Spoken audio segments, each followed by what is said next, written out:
आजादी के अमृत महोत्सव का लक्ष्य स्वतंत्रता संग्राम से जुड़ी वीरता की अनसुनी कहानियां और अनसुने वीर नायकों की कथा को उजागर करना और उनके आदर्शों को अपने जीवन में आत्मसात करना है। ये शौर्य गाथा देश में सदियों से घुले मिले कई जनजातियों में से प्रमुख भील जनजाति और उनके बीच स्वराज का बीज बोने वाले और उन्हें नई पहचान दिलाने वाले महानायक गोविंद गुरु की है।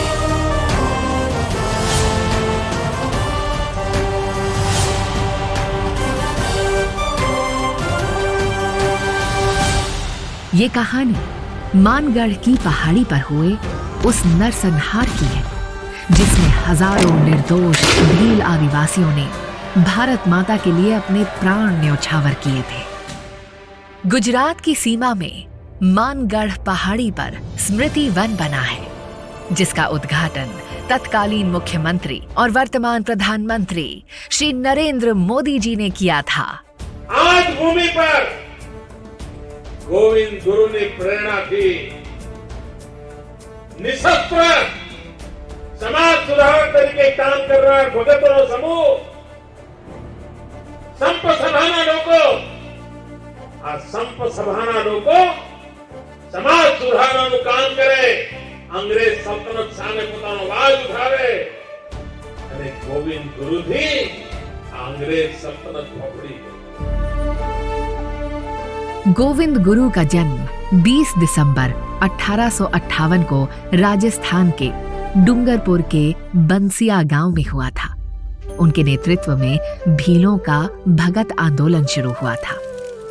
जब गोविंद गुरु केवल 20 वर्ष के थे उसी समय उन्होंने स्वामी दयानंद सरस्वती के आदर्शों से प्रेरणा ली और 1883 में संप सभा की स्थापना की और इसका आयोजन और प्रसार करना शुरू किया।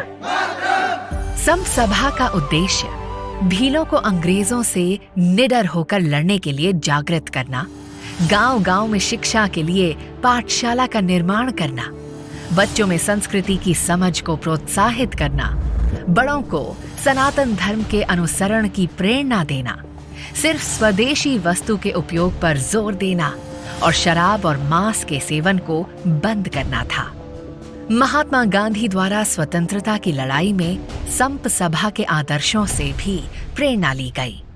गोविंद गुरु ने भीलों के बीच सामाजिक सुधारों की अलख तो जलाई ही, साथ ही स्वराज के बीज भी उनके अंदर बोए।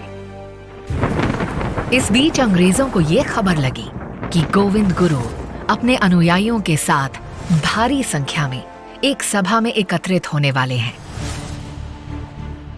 और इस सभा में भील ब्रिटिश अधिकारियों के खिलाफ आंदोलन भी कर सकते हैं। तारीख 17 नवंबर और साल 1913।